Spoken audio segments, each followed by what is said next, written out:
a Snapdragon 855, IP68 water resistance, 2 OLED displays, and the cheapest wireless charging for 25,000? Now that's a steal. For the unsolicited, over a month ago, India's largest e-commerce website, Flipkart, announced the biggest sale of the year, the Big Billion Days. But one phone caught everyone's attention. The internet was skeptical that a flagship device could be priced under 20,000. On the 19th of October, the device was sold out in 1 minute and 30 seconds. This is the LG G8X. Thank you. By now, you would have seen 100 unboxing videos, so let me tell you my experience with the LG G8X. The first thing you notice is the contrast. The blacks of the display are as deep as Corp's voice. Thank you.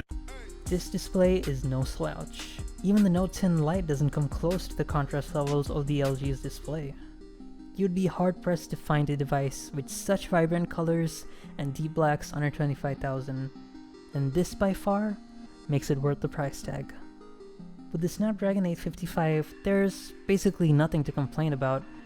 You get the LG flagship experience with barely any lag.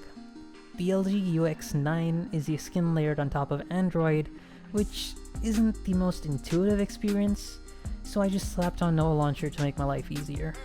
The phone leaves no room to complain, but let's talk about the elephant in the room. There isn't a charger. I guess it's not the biggest issue in the world, but it does charge the phone a bit slow, which is kind of bad if you think about it. I'm sure LG will stock up on more chargers soon, but until then we can use power banks to not void our warranty. There has been some speculation that the device is underclocked when compared to devices manufactured in 2019, but this isn't a big deal. LG hasn't confirmed or denied anything, but even if it was true, you still get amazing daily usage, and it helps the longevity of the phone. In terms of camera performance, it's a beast.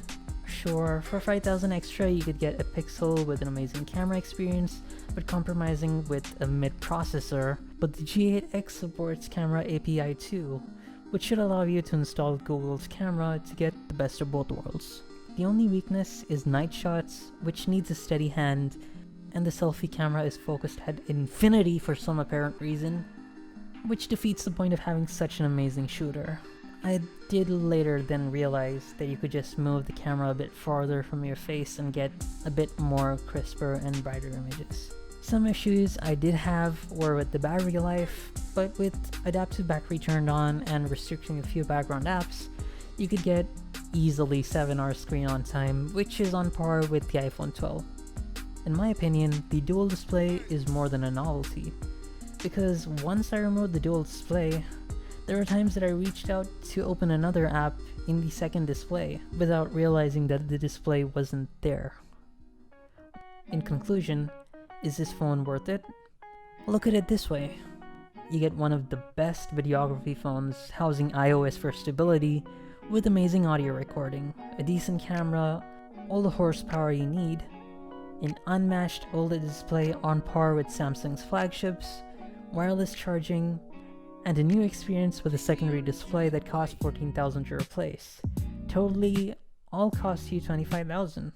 There are some issues, but nothing that a software update can fix, so I'd say it's still a steal during this Diwali sale. So if you're still doubtful to get it or not, I'd say blindly go for it. It's worth the money and you won't regret it. I know this isn't an anime or a reaction video, but I just wanted to let everyone know that this phone is really good, because there are still people who are skeptical about this device. So I didn't see many English videos out there, so I hope this helps you decide if you were confused. Anyways, I'll see you guys in the comment section. Thanks for watching.